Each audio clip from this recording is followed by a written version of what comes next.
Барлықтарыңызға сәлем. Бүгін үй жағдайында дайындалатын, құрамы бар жоғы 2 ақ заттан тұратын созылмалы моцарелла сырының дайындалу жолын көрсетіп, құпиясымен бөлісемін. Бізге керегі 4 литр сиыр сүті. Сүт міндетті түрде шикі болуы қажет.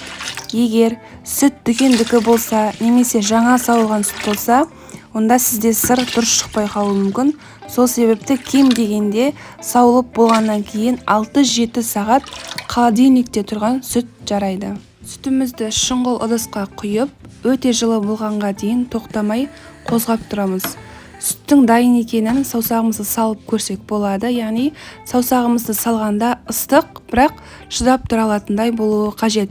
Немесе үйлеріңізде осындай градус өлшейтін құрал болатын болса, сонымен өлшесеңіз болады, яғни сүттің градусы 40-45 градусты көрсетуі керек. Енді сүтімізге 6% ас сұйық сусын қосамыз. Уксусты бір ас қасықтан салып, артынша тоқтамай араластырып тұрамыз. Мен 16 ас қасық қостым. Уксустың барлығын бірден қосып жіберуге болмайды, өйткені сүтіңіз бірден іріп кетуі мүмкін. 6-7 ас қасық уксусты салғаннан кейін бізде осындай сыр формасына келе бастайды. Сіздер 16 ас қасықтан кем немесе көп қосуларыңыз мүмкін. Яғни дайын болғанын сары су шыққанынан білеміз. Уксусты қасықтап жеке-жеке қосудан қажеттілігі осы, яғни ең соңғы қасықты қосқанда бірден осындай сары су пайда болады. Сары су шыққан бойда уксус қосуды тоқтатамыз. Міне бізде осындай сыр бөлініп шықты. Бізде сары су жылы, сондықтан сырмен жұмыс жасау әзірге оңай. Сырды осылай қолымызбен қатты сығамыз.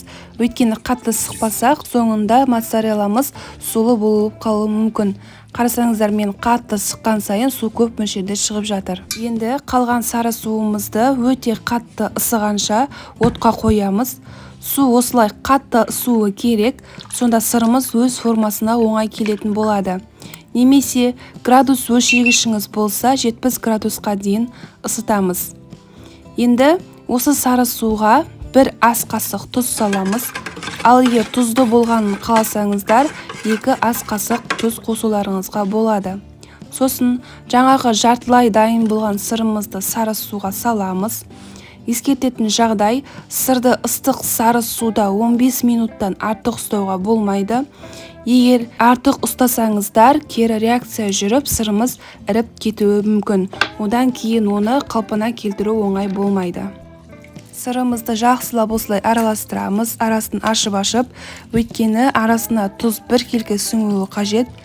Қайтадан сырымызды салып, араластырамыз, қайтадан алып, формасын келтіреміз.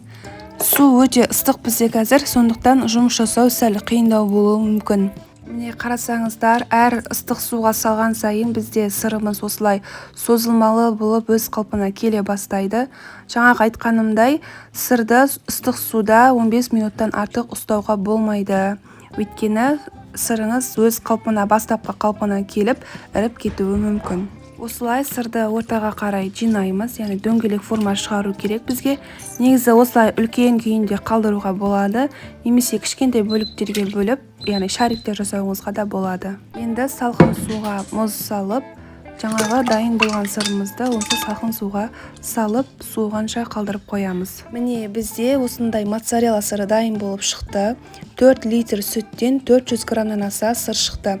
Дүкенде моцарелла сыры қымбат, сол үшін үйде осылай 2 ақ заттан дайындап алсаңыздар болады. Сіздерге арнайлап, кесіп, арасын көрсетіп жатырмын. Қарасаңыздар, менде осындай қатпарлы, күшті, жұмсақ болып шықты. Бұл сырды пиццаға немесе салаттарға қолдансаңыздар болады. Дәл дүкендегідей сыр сияқты созылып, еріп шығатын болады. Сырдың барлық жасалу жолы мен құпиясын мен сіздерге бөлістім. Меніңше сіздерге ұнады деген ойдамын. Менің каналыма тіркеліңіз, әлі талай рецептердің құпиясымен бөлісетін боламын. Келесі кездескенше сау болыңыздар.